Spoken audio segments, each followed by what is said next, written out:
요셉이 자기가 요셉인 것을 밝히고 그 아버지의 야곱과 모든 가족들을 이제 애굽 땅으로 오라고 초청을 합니다. 야곱이 그 모든 소유를 이끌고 그 반가운 요셉을 만나러 내려갑니다. 내려가기 전에 그가 들린 곳이 있습니다. 어디냐면 부엘세바입니다. 여러분, 부엘세바 이름 좀 익숙하지 않으세요? 이스라엘을 이야기할 때 이스라엘이 어디서 어디까지 할 때 보통 여러분 혹시 기억하시나요? 단에서 부엘세바까지. 이스라엘의 저 북쪽 끝은 단이고 남쪽 아래 끝이 바로 부엘세바입니다. 이 부엘세바는 아브라함이 아비멜렉과 언약을 맺고 그 우물을 산 곳이기도 합니다. 창세기 21장에 보면 아브라함이 이르되 너는 내 손에서 이 암양 새끼 7을 받아 내가 이 우물 판 증거를 삼으라 하고 두 사람이 거기서 서로 맹세하였으므로 그곳을 부엘세바라 이름하였더라 하면서 거기서 언약을 세웁니다. 또 한번 아브라함이 그의 종들에게서 가서 거주하였다라는 내용이 22장에 나오고요. 또 이삭이 거기서 또 올라간 이야기도 나옵니다. 창세기 26장에 보면 이삭이 거기서부터 부엘세바로 올라갔더니 그 밤에 여호와께서 그에게 나타나 이르시되 나는 내 아버지 아브라함의 하나님이니 두려워 말라 한 내용이 나옵니다. 이삭이 올라갔을 때 하나님이 나타나셔서 나는 내 아버지 아브라함의 하나님이니 두려워 말라 말씀하셨는데요. 오늘 본문에서는 야곱이 올라가니까 하나님이 뭐라고 말씀하십니까? 나는 내 아버지 이삭의 하나님이라, 내 아버지의 하나님이니 하면서 아버지의 하나님이신 것을 이야기합니다. 그래서 이삭이 제단을 쌓은 그곳에 오늘 야곱이 또 제단을 쌓습니다. 창세기 26장에 이삭이 그곳에 제단을 쌓고 여호와의 이름을 부르며 거기 장막을 쳤더라 했는데 오늘 야곱도 그의 아버지의 이삭의 하나님께 희생 제사를 드립니다. 보통 아브라함과 이삭 때에서는 하나님이 약속을 주시고 그 하나님이 약속을 주신 그곳에 제사를 드리는데 지금 야곱은 하나님이 어떤 약속을 주기 전에도 너무너무 고마운 마음에 내 죽었던 아들이 살아왔다라는 그 마음에 하나님 앞에 가서 제사를 드리는 겁니다. 이때 야곱의 마음이 어땠을까요? 죽은 줄로만 알고 가장 사랑했던 그 아들, 너무너무 마음 아팠던 그 아들, 아마 한동안 잊지를 못했을 겁니다. 그 아들이 다시 살아있다는 이야기를 들었을 때 아마 이 누가복음에 그 나오는 돌아온 그 아들을 맞이하는 그 아비의 마음도 비슷하지 않았을까요? 누가복음에 보면 그렇지 않습니까? 이 아들은 죽었다가 다시 살아났으며 내가 잃었다가 다시 얻었노라. 사실 아브라함과 이삭과 야곱에게서 나타나는 믿음 가운데 가장 큰 믿음은 뭐냐면 죽음 가운데서도 다시 얻으리라 하는 믿음입니다. 이 아브라함이 이삭을 제물로 바칠 때 아브라함이 이삭을 제물로 바치려고 할 그때의 이 아브라함의 마음을 히브리서는 뭐라고 표현하고 있냐면 죽은 자 가운데서도 하나님이 다시 살리실 것을 믿었다라고 성경은 말하고 있습니다. 여러분, 죽음이 끝이라고 생각하는 삶과 죽음 이후에 하나님이 다시 살리실 것을 믿는 믿음은 완전히 다른 인생을 살 수밖에 없습니다. 죽음이 끝이라고 하는 생각을 갖고 있는 이상은 우리가 이 세상에 사는 동안 무엇보다 많이 누리고 많이 소유하고 많은 것을 소비하고 살아야 되겠지요. 그런데 죽음이 끝이라고 그렇게 살면서 이 세상에서 많은 것을 소유하고 많은 것을 소비하고 살면 그 사람이 과연 행복할까요? 그렇지 않습니다. 소유와 소비 가운데는 행복이 없습니다. 잠깐은 어떤 즐거움, 쾌락이 있는 것 같지만 그것은 정말 잠깐이고 그 모든 것은 사라져 버리고 맙니다. 진정한 행복은 어디에 있느냐? 우리가 죽음 이후에 하나님이 주시는 부활의 생명이 있음을 믿고 그 은혜 가운데 나아갈 때 이 땅이 끝이 아님을 알고 영원한 천국이 있음을 알고 나아갈 때 천국에서도 부활을 누릴 뿐만 아니라 이 땅 가운데서도 그 부활의 능력을 누리며 살아가는 것을 봅니다. 여러분이 부활의 능력을 가장 크게 체험한 사람이 누군지 아십니까? 성경에는 바울이 그렇습니다. 바울이 사실은 예수 믿는 사람들을 죽이려고 그 앞장서는 일을 하면서 바울이 언제 큰 충격을 받았냐면 스데반의 순교 때. 바울이 그 율법을 연구한 자요 가말리엘 문화요 유명한 사람이었기 때문에 스데반을 죽일 때 사람들이 스데반을 돌로 쳐서 죽이고 그 옷을 바울 앞에 갖다 놓습니다. 근데 그때 바울은 보았습니다. 스데반의 얼굴을. 죽는 자의 얼굴이 고통스럽지 않고 저 하늘의 영광을 보고 밝게 빛나는 그 얼굴을 보면서 이게 뭘까? 이게 뭘까? 살아있는 나도 저렇게 행복한 얼굴을 갖기 힘든데 죽음 앞에서 오히려 더 행복한 저 얼굴의 비밀은 뭘까? 그때부터 바울의 마음은 이미 흔들리고 있습니다. 그러다가 그가 다메섹으로 예수 믿는 자를 잡으러 가다가 다메섹에서 예수 그리스도를 만나고 나서 그 마음이 깨어집니다. 그리고 나서 그가 빌립보서를 쓸 때 어떤 단어를 사용하냐면 부활의 영광이다, 부활의 권능이다, 부활의 능력, 그 단어를 사용합니다. 여러분, 부활은 능력이 있습니다. 부활은 권능이 있습니다. 하나님이 우리를 다시 살리신다는 그 믿음이 우리가 이 땅 가운데서도 부활을 누리며 살게 하십니다. 오늘 아브라함은 그 아들 이삭을 바칠 때 하나님이 이삭을 죽은 자 가운데서도 다시 살리실 것을 믿었고 그 믿음이 아브라함에게서 이삭에게 또 이삭에게서 야곱에게로 이어졌습니다. 야곱이 오늘 그것을 실제로 체험을 하네요.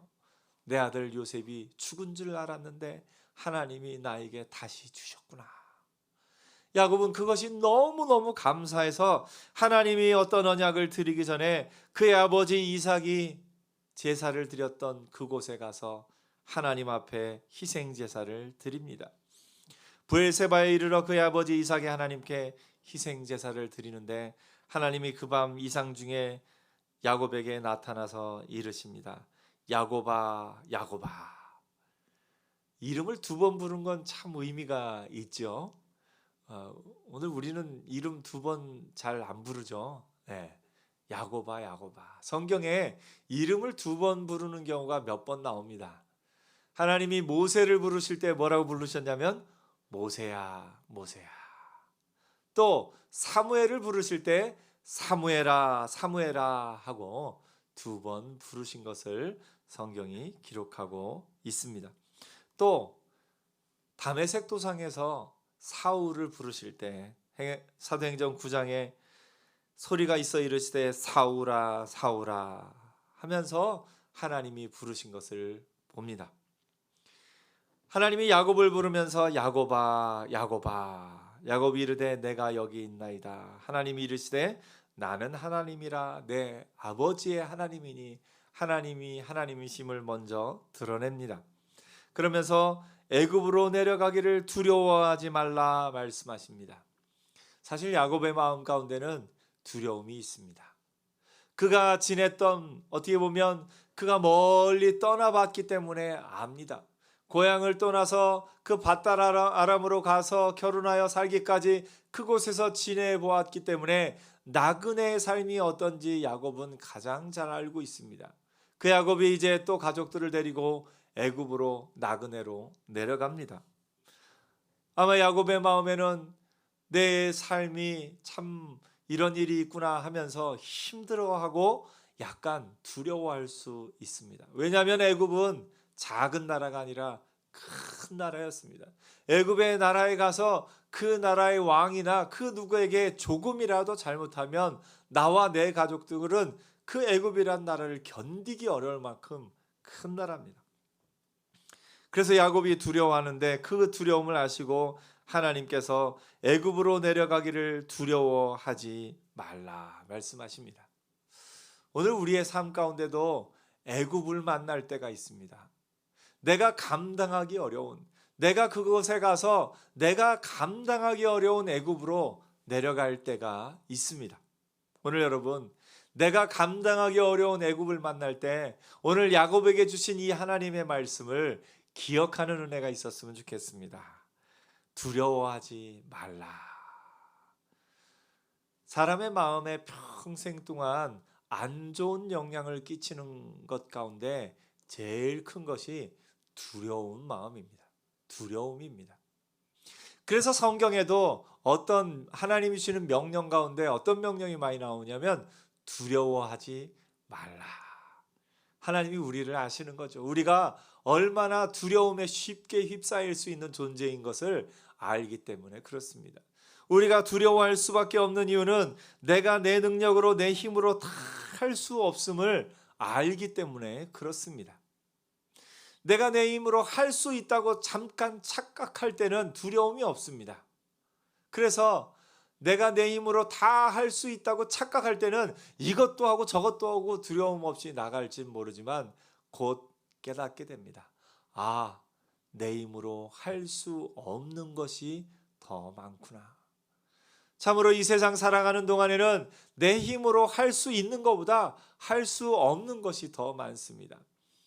야곱은 그것을 자기 삶에 정말 많이 깨달았습니다.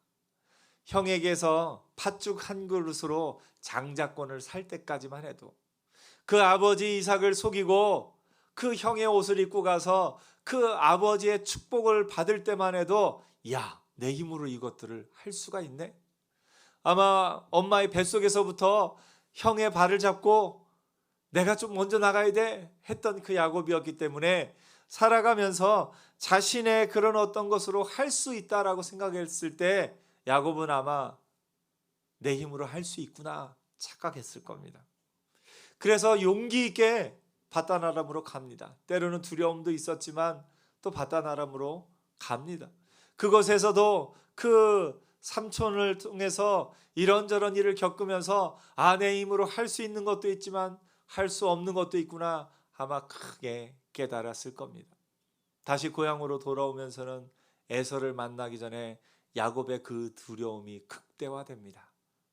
그 두려움이 극대화돼서 자신의 아내들과 아이들을 두 때로 나누고 앞에 먼저 보내고 또 그 다음에 보내고 그러면서도 자신은 야복강을 건너지 못하고 이 두려움을 해결하기 위해서 야복강에서 하나님과 씨름합니다. 그 두려워하던 인생이 야곱의 인생입니다. 야곱의 인생은 내 힘으로 하려고 했던 인생이 야곱의 인생이고 그랬기 때문에 더 큰 두려움을 만날 수밖에 없던 것이 야곱의 인생입니다. 내 힘으로 할 수 있다고 착각하는 것과 내가 할 수 있는 것이 없다고 두려워하는 것, 이 두 가지는 이어져 있습니다. 어떻게 보면 열등감과 자만심도 이어져 있다라고 이야기하기도 합니다. 내가 모든 것을 할 수 있다고 스스로 자만하는 것과 내가 아무것도 할 수 없을 것 같다는 그 열등감이 두 개가 이어져 있는 것을 봅니다. 야곱에게서 그런 모습이 나타나요. 자신의 꾀로 자신의 모든 것으로 속이고 하면서 얻고 쟁취하고 나갔던 야곱이 동시에 형을 만나러 올 때는 그 두려움이 너무나 극대화돼서 내 힘으로 할 수 없구나 생각하면서 좌절하고 주저앉아 있는 그 야곱의 모습을 우리가 보게 됩니다. 여러분은 어떻습니까? 여러분의 마음에는 두려움을 어떻게 이기고 있습니까? 여러분의 마음에 두려움이 있는 것을 감추기 위해서 오히려 더, 어떤 사람은 두려움을 감추기 위해서 오히려 더 세게 말하고 내게 두려움이 있는 것을 보이지 않기 위해서 더 강하게 하고 그렇게 하기도 합니다. 하지만 사람의 마음 가운데 있는 이 근본적인 두려움은 내 능력, 내 힘으로는 해결할 수 없는 것을 봅니다. 오늘 그 야곱에게 찾아와서 하나님이 말씀하십니다. 두려워하지 말라. 여러분, 내 힘으로 하려고 하는 것과 내 힘으로 할 수 없다는 걸 깨닫는 것, 그것이 우리 마음에 두려움이 있는데 하나님이 우리에게 하시는 말씀을 들을 때 하나님을 온전히 의지하며 그 하나님이 나의 삶에 역사하심을 믿을 때 우리는 온전히 그 모든 두려움을 이기게 되는 줄 믿습니다. 오늘 여러분, 두려움은요, 사단이 우리를 속이는 가장 큰 장치입니다. 사단이 우리를 두려움으로 속입니다. 너는 아무것도 할 수 없어. 너는 이것도 못해, 저것도 못해. 너는 안 돼 하면서 우리 마음을 계속 하지 못하게, 못한다고 두려움으로 우리를 누릅니다. 때로는 그 두려움을 숨기기 위해서 나를 거짓으로 포장하게끔 우리를 속입니다. 그러나 진정 하나님의 은혜 안에 거하는 사람은 두려움으로부터 자유한 사람입니다. 내가 가는 그 길에 내 힘으로는 할 수 없을지라도 하나님이 함께 하시면 하리라. 지금 야곱의 가족이 몇 명입니까? 70명입니다. 70명이 내려가서 애굽이라는 거대한 나라에서 무엇을 할 수 있겠습니까? 아무것도 할 수 없습니다. 두렵습니다. 그런데 하나님이 말씀하십니다. 두려워하지 말라. 오늘 여러분, 우리 마음 가운데 여전히 남아있고 앞으로도 나의 마음 가운데 계속 찾아오게 될 그 두려움, 하나님의 은혜로 하나님이 나와 함께 하심을 믿고 두려움을 능히 이기는 하나님의 사람들 되기를 축복합니다. 사실 우리가 두려움 가운데 오늘날 우리에게는 선택의 두려움도 있습니다. 내가 이걸 선택할 때 이것을 선택하는 것이 과연 옳은 일인가 하는 두려움도 있습니다. 내가 이 길을 선택하는 것이 옳은 길인가? 이 길을 선택할 때 과연 잘 될 것인가? 우리가 그 길을 두려워할 때가 있습니다. 그런데 여러분, 믿음 안에 있는 사람에게는요, 여러분의 선택의 두려움이 아니라 선택에 하나님이 주시는 복이 담겨 있습니다. 여러분의 선택 가운데는 두려움이 있는 것이 아니라 여러분의 선택 가운데는 하나님이 주시는 복이 있는 줄 믿습니다. 그래서 우리 믿음의 사람은 선택을 두려워하며 나가는 사람이 아니라 선택 가운데 하나님이 주실 복이 있음을 믿고 나가는 사람들입니다. 그 선택 가운데 모든 것이 합력하여 선을 이루게 하는 하나님의 은혜가 있을 겁니다. 아브라함도 그랬고 이삭도 그랬고 오늘 야곱도 그렇습니다. 그들의 사는 동안에 평생의 선택의 순간들이 있습니다. 인생의 가장 중요한 순간의 선택들이 있습니다. 아브라함이 그 갈대아 우르를 떠나서 가나안 땅으로 올 때의 그 선택, 그 이삭이 아버지가 찾아준 사람과 결혼하며 그곳에서 살 때의 그 선택, 야곱이 그것을 통해서 또 오늘 이 자리에 애굽으로 내려갈 때 야곱의 이 선택, 하나님이 없으면 두려울 수밖에 없는 선택입니다. 그러나 믿음의 사람은 하나님의 은혜 안에서 선택할 때 그 선택 가운데 하나님이 주실 복이 있음을 믿고 담대히 나가는 은혜가 있을 겁니다. 우리가 그렇게 두려움을 이기는 가장 큰 능력은 뭐냐면 하나님이 말씀하시네요. 두려워하지 말라. 내가 거기서 너로 큰 민족을 이루게 하리라. 우리가 두려움을 극복할 수 있는 가장 큰 힘은 뭐냐면 하나님이 하실 거라는 겁니다. 내가 내 힘으로 내가 최선을 다하지만 내가 할 수 없는 그 부분 하나님이 하실 거라는 겁니다. 야곱의 70명이 할 수 없는 그것을 하나님이 하시고 야곱의 그 가족이 200만 명이 넘는 큰 민족을 이루기까지 만드신 분이 하나님이십니다. 만약에 야곱의 전에도 말씀드렸습니다만 야곱과 그 가족들이 70명이 가나안 땅에 있었으면 아마 10,000명 되기도 힘들었을 거예요. 조금 이제 수백 명 됐다 싶으면 옆에 부족하고 또 싸우다 보면 또 몇십 명이 죽고 또 몇백 명이 죽고 또 이렇게 한 1,000명쯤 되려고 하면은 쟤네들이 너무 커졌네 하면서 두세 나라가 모여와서 또 전쟁을 하고 그러면 이스라엘이 그 자녀들이 70명에서 수백만 명이 되는 건 아마 몇백 년, 몇천 년이 흘려도 쉽지 않았을 겁니다. 그런데 하나님께서 그 이스라엘을, 그 70명을 애굽이라는 큰 나라의 인큐베이터 속으로 넣으시고 그곳에서 200만 명이 넘는 거대한 민족을 이루기까지 키우셨다가 하나님이 쫙 옮겨다가 가나안 땅에 옮겨 심으신 것을 우리가 성경을 통해서 보게 됩니다. 누가 하신다고요? 하나님이 하신다고요. 오늘 우리가 믿음으로 나갈 때 우리가 그 두려움을 이길 수 있는 가장 큰 것은 하나님이 하실 거라는 겁니다. 여러분의 자녀들 때로 내 뜻대로 안 되고 이 아이가 이렇게 했으면 좋겠는데 안 될 때가 있고 또 내가 또 이렇게 힘으로도 해보고 말로도 해보고 여러 가지로 해보고 안 될 때 마음에 두려움이 있습니다. 이 아이가 이러다가 또 잘못된 길로 가면 어떡하나, 이 아이가 이러다가 이렇게 되면 어떡하나 하는 두려움이 우리 가운데 있습니다.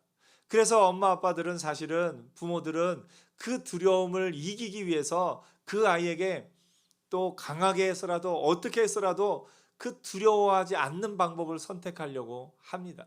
그러다가 그것이 아이들에게 더 악영향을 끼치기도 합니다.